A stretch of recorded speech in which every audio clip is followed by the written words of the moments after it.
안녕하세요. 극적인 시간의 미스지입니다. 한 주 동안 잘 지내셨나요? 첫 번째 윤영선의 키스를 같이 얘기하면서 '아 다음 작품은 무엇을 할까?' 이런 고민을 하다가 이 작품을 떠올렸습니다. 바로 오늘은 요 셰익스피어의 그 대표작이라고 말할 수 있는 사랑 이야기 로미오와 줄리엣입니다. 로미오와 줄리엣은 우리가 희곡에 대해서 얘기할 때 가장 쉽게 말할 수 있는 희곡이 아닌가 싶습니다. 일단 이야기가 굉장히 유명하고 영화로도 많이 나왔고 또 사랑 이야기에 많은 변주들이 있기 때문에 이야기를 접하는 데 있어서 크게 무리가 없기 때문이죠. 희곡이라는 게 형태적으로 읽을 때 조금 그러니까 형식이 좀 어렵죠. 왜냐면 대사만 있으니까. 그 소설이나 다른 극문학과는 좀 다르게 좀 친절하지 않은 작품이라고 희곡은 좀 친절하지 않다고 생각해요.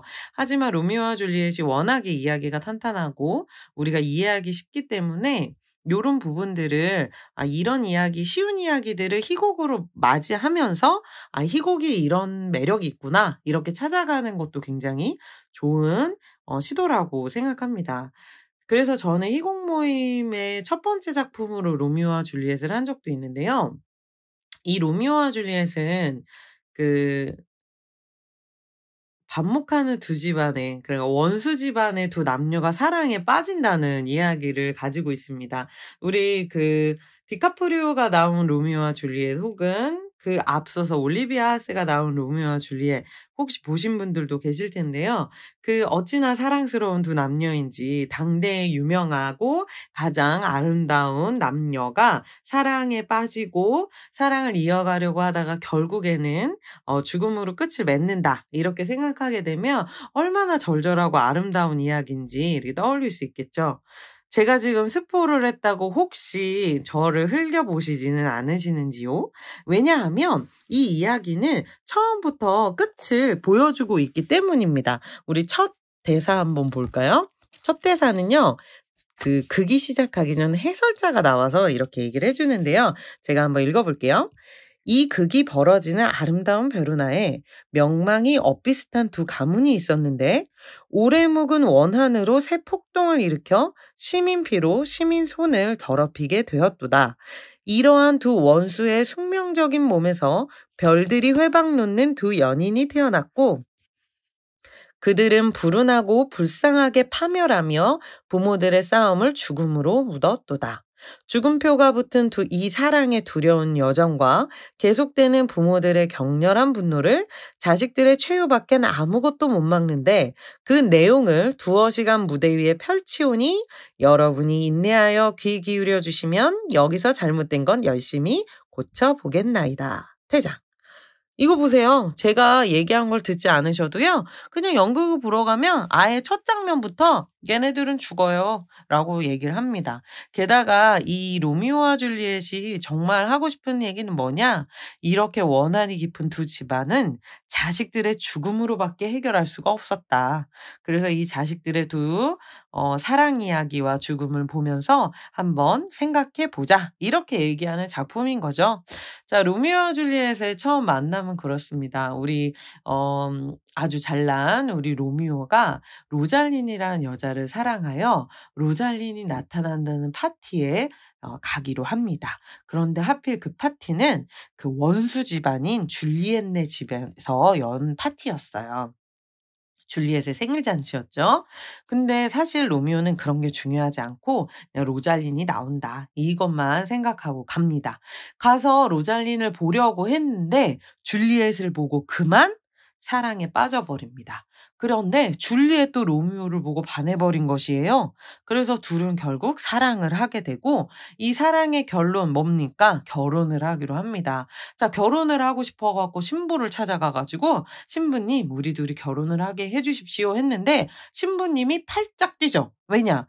두 가문은 원수 집안이고 이 결혼을 시키는 것도 문제고 이거를 주변 사람한테 말해 주는 것도 문제죠. 왜냐면 두 집안이 얼마나 싫어할지 눈에 보이지 않습니까? 그래서 이걸 말리려다가 신부가 이 생각을 합니다. '아 그래. 이 둘을 맺어 주고 이 원한 깊은 두 집안을 그 사돈을 맺으면 둘이 사이가 좋아지지 않을까?' 이런 생각을 하게 되고 신부는 먼저 혼배 성사를 올려주게 됩니다. 자, 두 사람은 결혼을 하기도 했는데 아직 말은 못 했어요. 그래서 '언제 말하지?' 이런 생각을 하고 있었는데요. 이런 일이 일어납니다. 로미오의 친구들이 이제 무리를 지어서 다니게 되는데요. 그 원수 집안들이니까 또 상대방의 또 무리들이 있지 않겠습니까? 거기에서 서로 농을 나누다가 칼싸움이 일어나게 되고, 그래서 로미오가 싸움 중에 결국에는 그 줄리엣의 사촌 오빠를 죽이게 되죠. 그렇게 되면 어떻게 돼요? 사망 사건이 일어났으니까 로미오가 또 가해자가 아닙니까? 그래서 먼저 도망을 칩니다. 왜냐면 잡히면 추방을 당하니까 먼저 나가서 상황을 보자는 거죠. 그래서 멀리 도망을 갑니다. 하루아침에 생리별을 하게 된 줄리엣은 이를 어쩌나 이렇게 고민하고 있고, 신부님이 내가 니네가 결혼했다는 거 말해 가지고 어떻게 해결을 해 보겠다라고 하고 있는데, 이 슬픔을 어떻게 하지 하다가 줄리엣의 아빠가 줄리엣을 혼인시키면서 이 슬픔을 상쇄하고자 합니다. 줄리엣은 또 기가 찰 노릇이죠. 결혼도 했지, 생이별도 했는데 이제 다른 남자와 결혼을 하라는 겁니다. 이게 얼마나 청천벽력 같은 소린가요? 그래서 다시 신부를 찾아가지고 이걸 어떻게 하면 좋겠습니까? 이런저런 얘기를 하게 되죠. 그래서 신부가 묘안을 낸 게 뭔지 아십니까? 줄리엣을 일단 죽게 하는 거예요.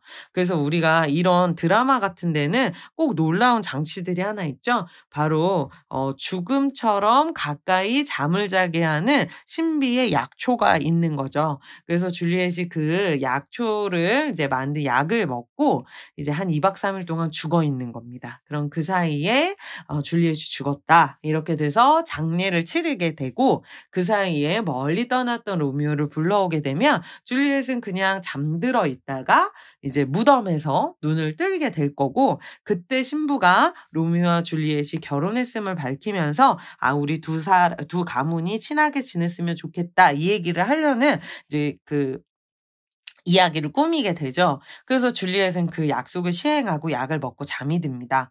근데 또 이게 잘 이루어지려면 로미오에게도 이야기가 전해져야 되잖아요. 그래서 신부가 그 소식을 전합니다. 로미오에게 가서 이렇게 우리가 일을 짰으니까 네가 이렇게 와라, 얘기를 하고 싶은 거죠.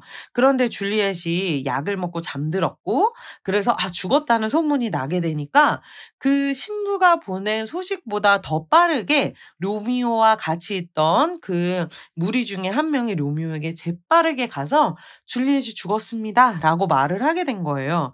자, 로미오는 얼마나 속상합니까? 지금 얼굴 못 보는 것도 너무 속상한데 줄리엣이 죽어버렸다는 거예요. 그래서 우리 죽은 줄리엣을 보러 가는데요. 독약을 챙겨 갑니다. 왜냐면 줄리엣이 죽었는데 자기가 살 이유가 없잖아요. 그래서 줄리엣의 그 죽어 있는 모습을 보고 "너무나 아름답다. 내가 이 아름다운 신부를 지키지 못했다. 참 속상하다." 그렇게 하면서 줄리엣 옆에서 독약을 마시고 마지막을 맞이하게 되죠. 그런데 이게 웬일이야. 줄리엣이 깨어납니다. 줄리엣이 깨어났는데 옆에 로미오가 자고 있으니까 줄리엣은 어때요? 신부님처럼 우리가 얘기가 잘 됐구나 해서 로미오를 막 깨웠는데 로미오가 죽어 있는 거예요. 어머, 웬일이야. 얘기가 안 통했네. 그래서 로미오가 죽었으니 줄리엣이 더 살 이유가 있나, 이런 생각을 하고 줄리엣도 죽으려고 합니다. 그래서 막 그 로미오가 마신 독약을 막 핥아도 보고 했는데 안 되겠어. 그래서 단검을 꺼내서 줄리엣이 죽게 되죠. 그런데 우리 신부님이 그제서야 나타난 겁니다. 우리 신부님이 좀만 일찍 오셨어도 로미오가 죽는 일은 없었을 텐데, 그죠? 그래서 신부님이 좀 늦게 오셔 가지고 독약 먹고 죽은 로미오와 그다음에 칼로 죽은 줄리엣을 보고 거의 기함을 하게 되죠. 자, 그런데 이제 로미오가 이 도시에 다시 들어왔다는 소문이 나니까 막 동네 사람들이 몰려오게 되고, '이게 도대체 무슨 일이냐?' 이렇게 좀 암담한 현실 앞에서 다들 어안이 벙벙해져 있을 때 신부가 모든 것을 말하게 됩니다. 실은 이 둘은 결혼을 하였고 내가 이 둘이 혼인했다는 것을 말하면서 두 가문이 하나가 되기를 화목하게 지내기를 원했는데 이 모든 게 꼬여서 이렇게 됐다. 아이들이 죽음을 맞이하게 되었으니 이제 화해하고 서로 같이 원한을 품지 말고 살자 얘기를 하게 된다는 거죠. 그렇게 해서 아름답게 마무리되는 것이 바로 로미오와 줄리엣입니다. 이 로미오와 줄리엣은 두 사람의 사랑을 결국에 이루지 못하고 사망했기 때문에 우리는 통상 이게 비극이다 이렇게 생각하게 되는데요. 사실 이 당시에는 비극을 볼 때는 다른 기준에서 봤기 때문에 이 로미오와 줄리엣은 셰익스피어의 대표작이긴 하지만 4대 비극이라고 말하는 것에 들어가진 않습니다. 이 낭만 희비극으로 불리는 이 로미오와 줄리엣 어떤 대사들이 있고 어떻게 또 그 이야기들이 세밀하게 들어가는지 확인하고 싶다면 이 곡을 찾아서 읽어보시면서 '아 이런 이야기들을 이렇게 풀었구나. 둘의 사랑이 이렇게 아름다운 이야기들로 채워졌었구나.'라는 걸 확인하시는 것도 좋을 것 같습니다. 그럼 대사나 이야기에 대해서는 다음 시간이나 언제 기회가 될 때 더 많이 이야기하기로 하고요. 오늘의 희곡은 여기서 마치도록 하겠습니다. 그럼 우리 다음 주에 또 만나요. 안녕.